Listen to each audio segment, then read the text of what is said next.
Imagine you're sitting alone, staring into the vastness of the sky. The question that has haunted humanity for millennia looms over you: if God is real, why do we suffer? It's not just a question, it's the question. One that grips us when life feels most unfair, when tragedy strikes, or when the weight of our existence feels unbearably heavy. In moments like these, we wrestle with the unthinkable. Is suffering proof that God doesn't exist? Or could it point to something even deeper, something shocking and transformative? To unravel this, let's take a step back. Let's look at suffering not as a random occurrence, but as a part of the fabric of existence itself. You see, suffering isn't just a human experience. It's everywhere. Animals suffer, ecosystems collapse, stars burn out, and even the universe itself is in a state of decay. This is the natural order, or so it seems. But why would a loving God allow this? Why create a world where suffering seems embedded into its design? Here's where it gets interesting. Many philosophers and theologians argue that suffering is the price of something extraordinary: freedom. Imagine a world where nothing ever went wrong. You'd never experience pain, but you'd also never have the capacity to make choices, to grow, to love. Freedom and suffering are inseparable. Think about it: without the ability to choose, love becomes meaningless. A love that's forced is not love at all. It's only in a world where we can choose between good and evil, joy and pain, that love, and by extension, our humanity, can truly exist. But this leads to a deeper question: why would God create a world where such choices lead to such immense suffering? Couldn't there have been a better way? On the surface, this seems like a fair challenge. But consider this: what if the very existence of suffering is what awakens us to something greater? Without darkness, would we even recognize the light? Without pain, would we appreciate joy? Could it be that suffering isn't just an obstacle to be avoided, but a gateway to something profound, a way to connect with the divine? Click subscribe to this channel to get more topics you love.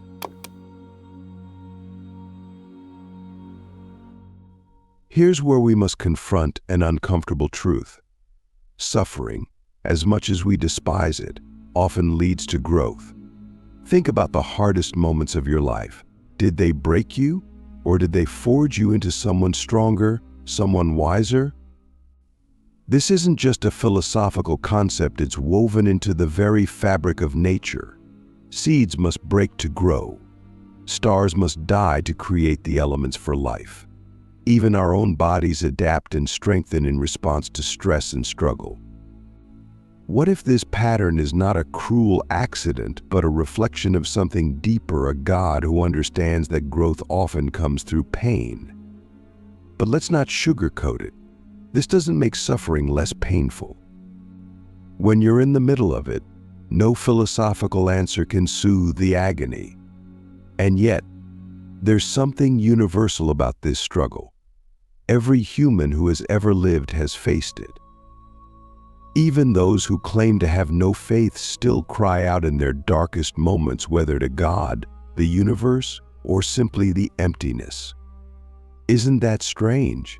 Why do we instinctively reach for something beyond ourselves when life hurts the most? Could it be that suffering is not just random, but a signpost, pointing us toward a deeper reality?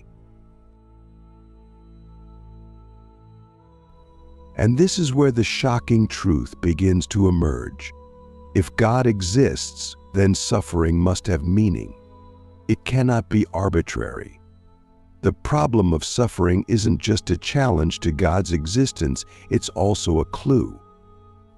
A God who allows suffering must have a purpose for it, one that goes beyond our understanding. And this brings us to the most profound question of all: what if suffering is the key to understanding who God really is? Let's think about this for a moment.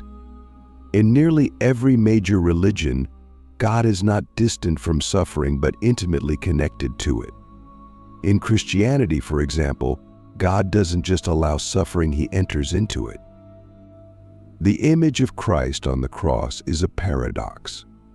Here is an all-powerful being choosing to experience the worst pain imaginable, not just physical agony, but the weight of human sin, betrayal, and despair. Why would God do this? What kind of deity chooses to suffer alongside His creation? The answer, if it exists, is both shocking and deeply moving. It's about love. Not a superficial, feel-good kind of love, but a love that is willing to endure the worst for the sake of the beloved. In this view, God doesn't just watch us suffer from a distance. He steps into the chaos, into the pain, and bears it with us. He doesn't eliminate suffering because to do so would mean eliminating the very freedom that makes love possible. Instead, He transforms it, using it as a means to draw us closer to Him. But here's the catch: this doesn't solve the problem of suffering entirely. It doesn't answer the question of why specific tragedies happen, why innocent children die, or why natural disasters wreak havoc. These are mysteries that defy explanation. And perhaps that's the point. If we could fully understand God's ways, He wouldn't be God. The fact that we struggle with these questions may itself be evidence of a deeper truth, that we were made for something beyond this broken world. Let me ask you something: when you suffer, do you turn inward or do you reach outward? Do you feel abandoned, or do you sense a presence even faintly that walks with you through the pain? What if that presence is God, not removing the suffering but holding you through it? What if the very act of questioning, of crying out, is a form of connection, a way of bridging the gap between the human and the divine? And so we come full circle. If God is real, why do we suffer? Perhaps the answer isn't about eliminating pain, but transforming it. Perhaps suffering isn't evidence against God, but a reminder of our need for Him. And perhaps, in the end, it's not about understanding the why, but trusting the who, the one who enters into our suffering and promises to redeem it. Let's begin with a profound paradox. Suffering, as unbearable as it feels, has a way of unlocking truths about ourselves and the world that we would otherwise never encounter. Why is that? What is it about pain that pushes us to confront reality in ways comfort never could? When life is easy, we rarely ask the big questions. We coast. We exist on the surface. But suffering forces us to go deeper, to face the parts of life and of ourselves that we'd rather ignore. Think about it. When do we grow the most as individuals? It's rarely during the times when everything is going well. It's in the fire of hardship, the crucible of loss, that we're shaped. Suffering strips away the illusions we build around ourselves, the illusion of control, the illusion of invincibility, the illusion that life owes us something. What's left when those illusions are gone? Who are you when the things you thought defined you are no longer there? That's where the transformation begins. But transformation isn't automatic. Pain can also harden us. It can make us bitter, angry, and cynical. So why do some people emerge from suffering with deeper compassion and wisdom, while others become trapped in despair? The answer lies in how we respond to pain. And here's the shocking truth: suffering has the potential to either destroy us or rebuild us, and the choice is often ours to make. Let's explore this on a personal level. Imagine you've just experienced a profound loss. Maybe it's the death of a loved one, the end of a relationship, or a devastating failure. In that moment, the pain feels all-consuming. You might ask yourself, why me? What did I do to deserve this? These are natural questions, but they can also trap us in a cycle of self-pity and resentment. What if, instead, we asked a different question? What can this pain teach me? This isn't about minimizing suffering or pretending it's for the best. Some pain is simply senseless and tragic. But even in the darkest moments, there's an opportunity to grow. Suffering teaches us empathy. It reminds us that life is fragile and precious. It forces us to confront our limitations and, paradoxically, discover our strengths. And perhaps most importantly, it has the power to deepen our connection with others. Think about the people you admire most. Are they the ones who've had easy lives, free from hardship? Or are they the ones who faced adversity head-on, who've endured pain and emerged with a deeper understanding of what it means to be human? There's a reason why stories of triumph over suffering resonate so deeply with us. They remind us that pain is not the end, it's a doorway to something greater. But here's the uncomfortable part: transformation through suffering often requires us to let go of something.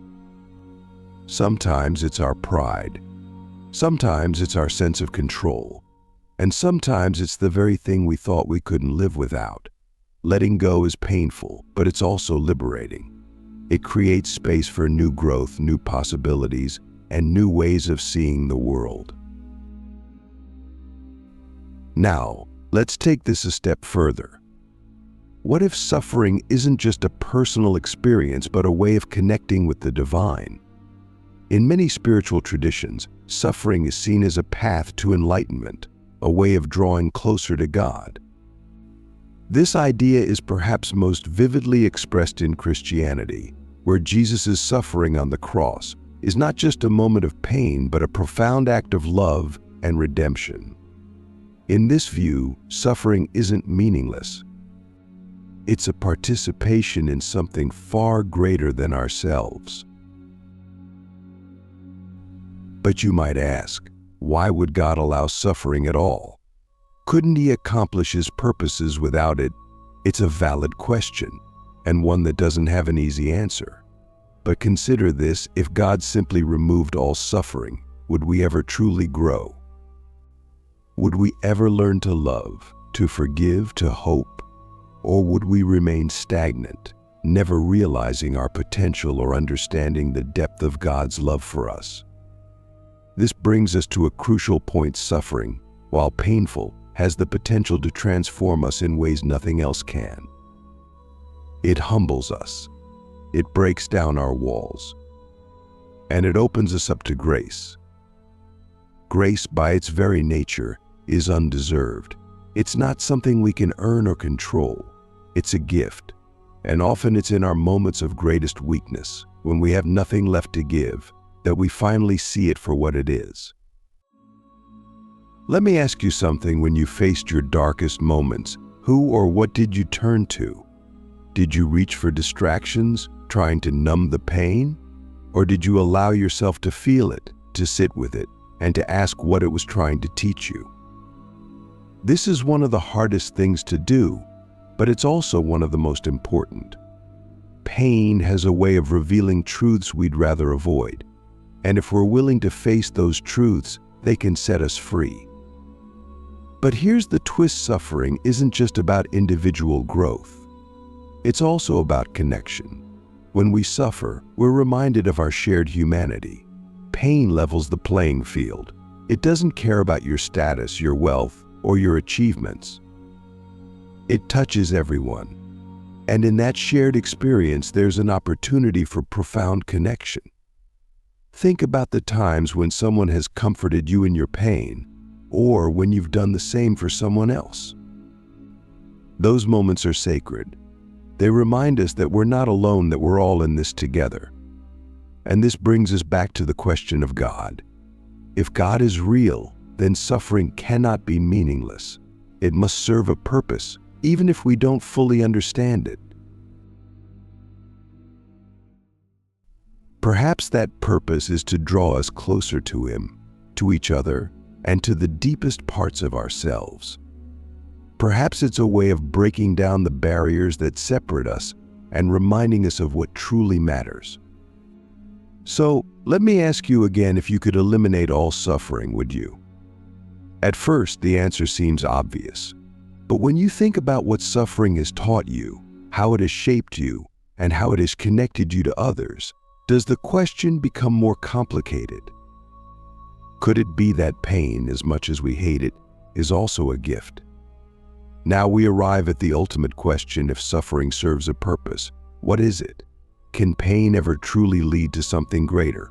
Or is that just a comforting story we tell ourselves to make the unbearable more bearable?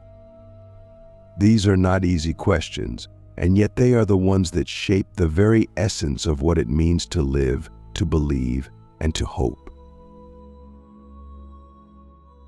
Let's start with the idea of purpose. If you've ever experienced deep suffering, you've probably asked, why is this happening to me? It's a universal question, because deep down we long to believe that our pain isn't random, that it means something. And here's the truth: if there is no God, suffering is just a byproduct of an indifferent universe. It's an accident.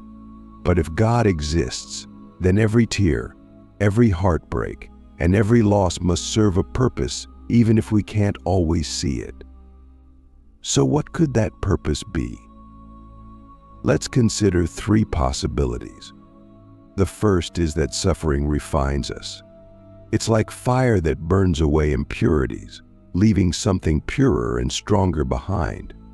This doesn't mean the pain is good in itself. Pain is still pain, but the growth that comes from it can be extraordinary. Think about gold. It's only through intense heat that it's purified, its true beauty revealed. Could it be the same with us? Could suffering be the fire that reveals who we truly are? The second possibility is that suffering connects us to others in ways nothing else can. When you've walked through the valley of pain, you're able to empathize with others in a way that people who've never suffered cannot. You understand their struggles, their doubts, their fears. And that understanding creates a bond, a shared humanity that transcends differences. In this way, suffering doesn't just isolate us, it unites us. It reminds us that we're all part of something bigger than ourselves. The third possibility is perhaps the most profound: suffering draws us closer to God. There's something about pain that strips away our illusions of self-sufficiency. When life is easy, it's tempting to believe we're in control, that we don't need anyone or anything. But suffering shatters that illusion. It brings us to our knees, sometimes literally, and forces us to confront our limitations. And in that vulnerability, many people find something they never expected: a sense of divine presence. But let's pause here, because this raises a difficult question. If suffering can draw us closer to God, does that mean He causes it? Is God the author of our pain? The answer, according to many theological perspectives, is no. God does not suffer for its own sake. But in a world where free will exists, a world where we have the power to choose love, which also means the power to choose harm, suffering is an inevitable consequence. And yet, God promises to bring good out of even the worst circumstances. He takes the broken pieces of our lives and creates something beautiful, something redemptive.